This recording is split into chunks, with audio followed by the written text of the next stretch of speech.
ကျွန်တော်နောက်မှာရှိနေတဲ့ကွန်ပျူတာပေါ်မှာကုတ်ရေးမလားဗီဒီယိုကြည့်မလားရုပ်ရှင်ကြည့်မလား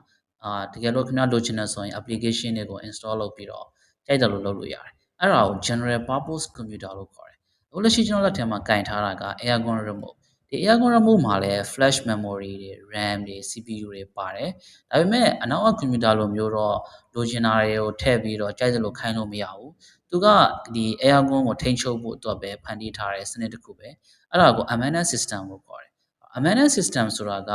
ကျွန်တော်တို့ခိုင်းထားတဲ့အလုပ်တစ်ခုတွေကိုပဲတိတိကျကျမမြန်ဆန်ဆန်နဲ့အထိရောက်ဆုံးလုပ်ပေးတဲ့စနစ်တစ်ခုကို embedded system လို့ခေါ်တယ်အဲ့ဒါကို dedicated computer system လို့လည်းခေါ်တယ်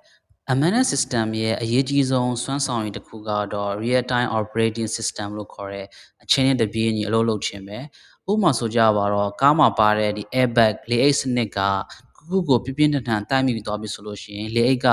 မီလီစက္ကန့်လောက်အတွင်းမှာအလိုအလျောက်ဖွင့်လာတယ်တကယ်လို့1မီလီစက္ကန့်လောက်နောက်ကျသွားမယ်ဆိုရင်လူရဲ့အသက်ကဆုံးရှုံးသွားလိုက်မယ်ဒါကြောင့် embedded system တွေမှာဒီ real time operating system ဒါမှမဟုတ်ရင်ဘဲမတဲကုတ်တွေကိုသုံးပြီးတော့အချိန်နဲ့တပြေးညီတိတိကျကျလှုပ်ဆောင်ဖို့အတွက်အသုံးပြုလေ့ရှိကြတယ်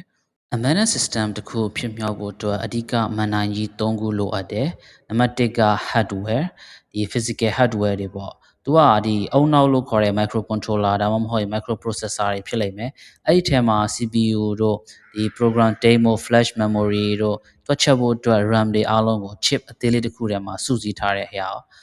ဥပမာအဖြစ် Arduino ထဲမှာပါတဲ့ ATmega 32AP လိုမျိုးဟာတွေပေါ့နံပါတ်2ကတော့ဒီ software firmware တွေဒီ hardware ကြီးအသက်ဝင်လာဖို့တီးတန့်ရေးထားတဲ့ program code တွေလိုအပ်တယ်အဲဒီ software ကိုဒီ hardware နဲ့ခွဲမရအောင်မြှုပ်နှံထားလို့ကျွန်တော်တို့က firmware လို့လည်းခေါ်တယ်အများစုကတော့မြန်ဆန်ပြီးတော့ hardware ကိုတိုက်ရိုက်ထိန်းချုပ်နိုင်တဲ့ C ဒါမှမဟုတ် C++ လို့ဘာသာစကားတွေနဲ့ရေးသားလေးရှိကြတယ်အဲ့ဒီ code တွေက hardware ပေါ်မှာတစ်သက်လုံးဒီ looping ပတ်ပြီးတော့ထပ်ခါတလဲလဲအလုပ်လုပ်နေကြမှာနောက်တစ်ခုကတော့အာယုံခံမှုတွေ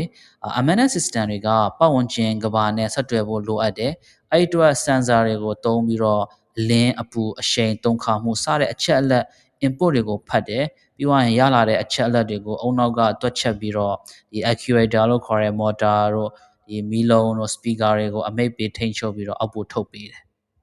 အနှစ်ချုပ်ပြောရမယ်ဆိုရင်တော့ embedded system ကဒီဘက်ခေတ်အရေးပါတဲ့နည်းပညာပစ္စည်းတွေပဲနောက်ွယ်ကနေအဓိကမောင်းနှင်နေတဲ့အရာတွေပဲအိမ်သုံးပစ္စည်းတွေ robot တွေနဲ့ခေတ်မီ electronic device တွေအားလုံးရဲ့နောက်ွယ်မှာ embedded system ကိုမြှုပ်နှံပြီးတော့ကဘာကြီးကိုမောင်းနှင်နေကြတယ်ဒီဘက်ခေတ် IoT နည်းပညာတွေထွန်းကားလာတဲ့ AI နဲ့ခေတ်စားလာတာနဲ့အမျှ embedded system ရဲ့အရေးပါမှုကလည်းပို့ပြီးတော့ကိုတွင်ကျယ်လာတယ်။ဒီလိုမိတ်ဆွေက embedded system ကိုစိတ်ဝင်စားတယ်လေ့လာချင်တယ်ဆိုရင်ကျွန်တော် channel မှာ embedded system နဲ့ပတ်သက်တဲ့ knowledge တွေအများကြီးကိုအခမဲ့လေ့လာလို့ရတယ်။ဆိုတော့ see you next video